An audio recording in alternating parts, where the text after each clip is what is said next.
Assalamualaikum warahmatullahi wabarakatuh. Salam, Om Swastiwastu, Nama Budaya, Salam Kebajikan.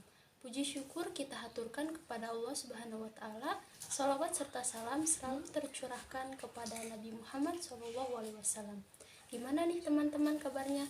Semoga teman-teman dalam keadaan sehat dan berbahagia. Perkenalkan, nama saya Dini Wahyuni dengan NPM A221012, kelas reguler pagi A, Sekolah Tinggi Farmasi Indonesia Bandung. Sebelumnya, video ini saya buat untuk memenuhi tugas mata kuliah Bahasa Indonesia dengan dosen pengampu yang terhormat Bapak Dr. Andes Haji Agus Nero Sopyan. Baik, yang selanjutnya di sini saya akan mempresentasikan mengenai obat. Ada beberapa topik bahasan. Yang pertama, definisi obat. Yang kedua, penggolongan obat. Yang ketiga, bentuk sediaan obat. Dan yang terakhir, yang keempat, adalah cara pemberian obat. Yang pertama adalah definisi obat. Definisi obat menurut Undang-Undang Nomor 36 Tahun 2009, obat adalah bahan atau panduan bahan, termasuk produk biologi yang digunakan untuk mempengaruhi atau menyelidiki sistem fisiologi atau keadaan patologi dalam rangka penetapan diagnosis, pencegahan, penyembuhan, pemulihan, peningkatan kesehatan, dan kontrasepsi untuk manusia. Dan selanjutnya, di sini saya akan membahas mengenai penggolongan obat, di mana dalam penggolongan obat ini ada beberapa golongan obat. Yang pertama adalah obat bebas, yang kedua adalah obat bebas terbatas, yang ketiga adalah obat keras, yang keempat obat narkotika, yang kelima obat fitofarmaka, yang keenam obat herbal terstandar atau OHT, yang ketujuh obat jamu.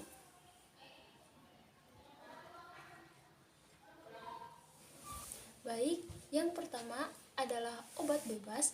Golongan obat bebas ditandai dengan lingkaran berwarna hijau dengan garis tepi hitam.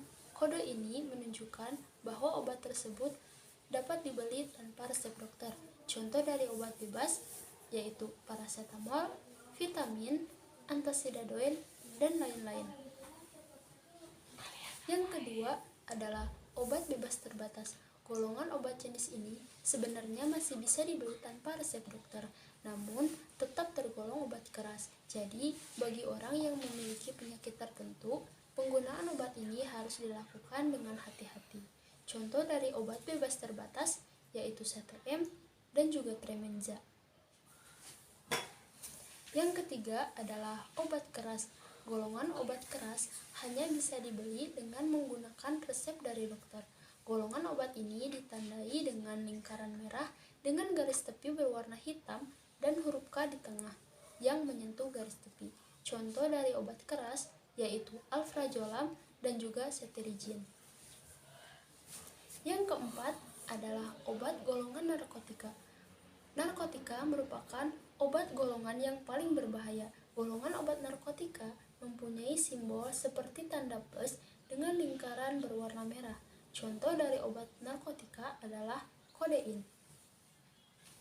Baik, yang kelima adalah obat fitofarmaka.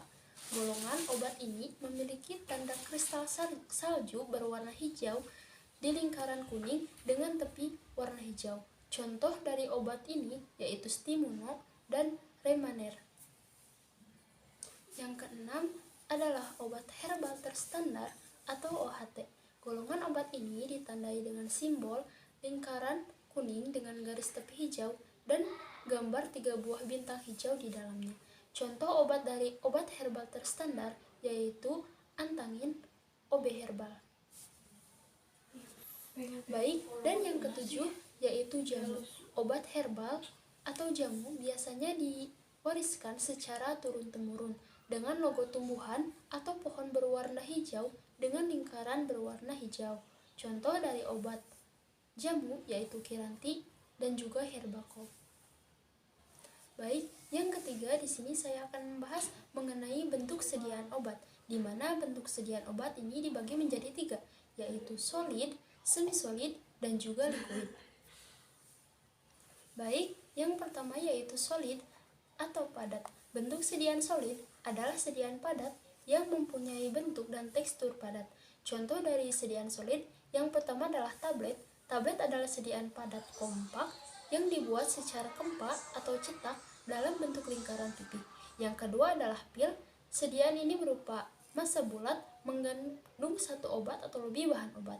Yang ketiga adalah kapsul, sediaan padat yang terdiri dari obat dalam cangkang keras atau lunak. Lalu yang keempat adalah serbuk, campuran kering, bahan obat atau zat kimia yang dihaluskan. Kemudian yang kelima adalah supositoria, di mana supositoria merupakan sediaan padat dalam berbagai bobot dan bentuk, biasanya berbentuk peluru yang diberikan melalui rektal atau anus, vagina atau uretra. Yang keenam adalah implan, di mana implan adalah sediaan padat steril berukuran kecil berisi obat dengan kemurnian tinggi. Baik, yang kedua adalah semisolid. Sediaan semisolid adalah sediaan setengah padat yang ditunjukkan pada pemakaian topikal atau luar. Contoh dari obat semisolid, yang pertama adalah salep. Salep adalah sediaan setengah padat mengandung bahan obat, harus larut atau terdispersi. Yang kedua adalah krim, sediaan setengah padat mengandung satu atau lebih bahan obat, terlarut atau terdispersi. Yang ketiga adalah gel, sediaan setengah padat terdiri dari suspensi yang dibuat dari partikel anorganik. Yang terakhir adalah liquid, di mana liquid ini berbentuk sediaan dengan wujud cair. Contoh dari sediaan liquid adalah yang pertama suspensi, di mana suspensi adalah sediaan cair yang mengandung partikel padat tidak larut yang terdispersi pada fase cair. Yang kedua adalah emulsi, di mana emulsi memiliki dua fase yang salah satu cairannya terdispersi dalam cairan yang lain dalam bentuk tetesan kecil. Lalu yang ketiga adalah larutan, di mana larutan adalah sediaan cair yang mengandung satu atau lebih zat kimia. Lalu yang keempat adalah eliksir, di mana sediaan obat yang digunakan untuk meningkatkan kelarutan. Selanjutnya yang keempat adalah cara pemberian obat, di mana cara pemberian obat ini ada secara enteral, parenteral, dan juga topikal. Yang pertama secara enteral, di mana ada beberapa cara. Yang pertama adalah peroral, adalah pemberian melalui mulut, mudah dan aman pemakaiannya, lazim dan juga praktis. Obat yang diberikan secara oral akan mengalami metabolisme tingkat pertama yang menyebabkan berkurangnya efikasi obat. Lalu ada sublingual, di mana sublingual adalah pemberian obat yang diletakkan di bawah lidah. Lalu ada bukal, adalah pemberian obat yang diletakkan di antara pipi dan juga gusi.